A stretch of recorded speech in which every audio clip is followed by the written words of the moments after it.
विचारलं का ग सांग ते बाळ कसं आहे. तिने सांगितलं बाई तुम्हाला खरं सांगू मी ते बाळ पाहिलं पण काय झालं पाहिला नंदाचं नंदन पण त्याला पाहता बरोबर तिने विधीले मन अगं त्यानं माझं मनच वेधून घेतलं आणि मन वेधून घेतल्यानंतर मी तुम्हाला काय सांगू की तू कसा दिसते म्हणून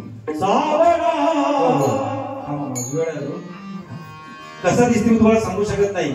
महाराज तिचा नंबर झाला मग आली दुसरी गवळण त्या दुसरीनं काय झालं ती बिचारी गरीब होती तिच्याकडे मुरगड सोडून नव्हतं.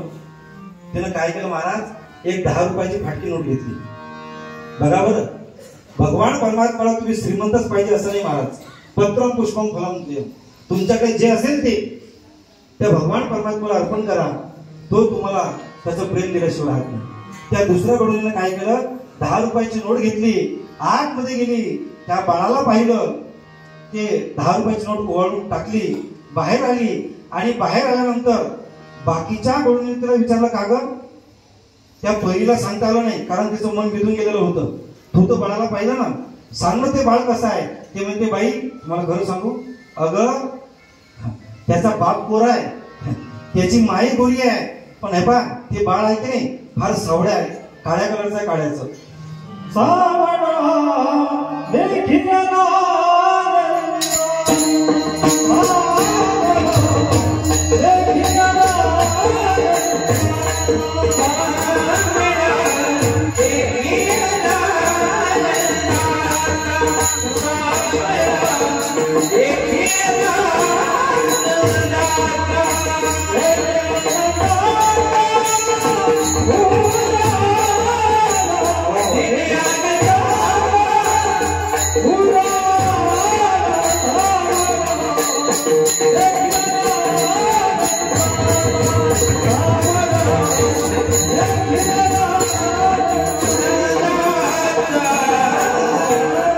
दुसरीने सांगितलं म्हणे बाई तो सावळा तिचा नंबर झाला. मग आली तिसरी गवळण तिने मुठभर चांदी घेतली तिनेही बाळाला पाहिलं आणि बाहेर आल्यानंतर तिने विचारलं का ग तू तरी सांग कारण आम्हाला आमचा नंबर लागत नाही आम्ही फार पाठीमागे आहोत.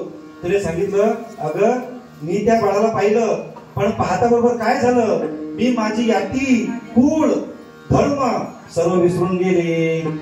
याती कुळ माझे गेले हार पोरे. तुम्हाला खरं सांगा अशा बाळ पाहण्याच्या 35 गडूने माझ्याकडे आहेत. किती 35 गडूने आहेत 35. तुम्ही म्हणसाल महाराज चालू द्या मी चालू दिल्या असत्या पण 35 गडूने म्हणायला आपल्याला संध्याकाळचे 5 वाजते. म्हणून आपण काय करू हा बाळ पाहण्याचा कार्यक्रम याच ठिकाणी अटोप्त घेऊ आणि बाळाला थोडं मोठं करू. आणि मग महाराज वेळ कमी असल्यामुळे ते बाळ आता मोठं झालं. तळवे तळहात टेकीत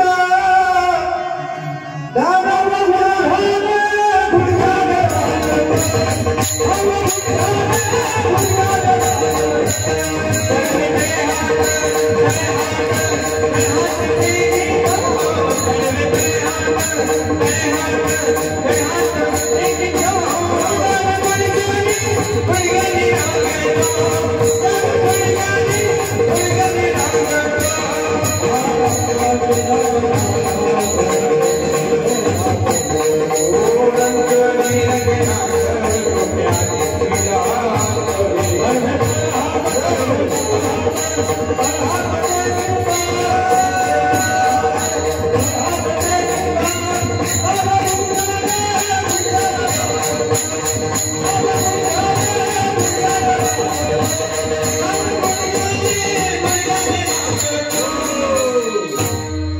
रंगता की बाळ मोठं व्हायला लागलं.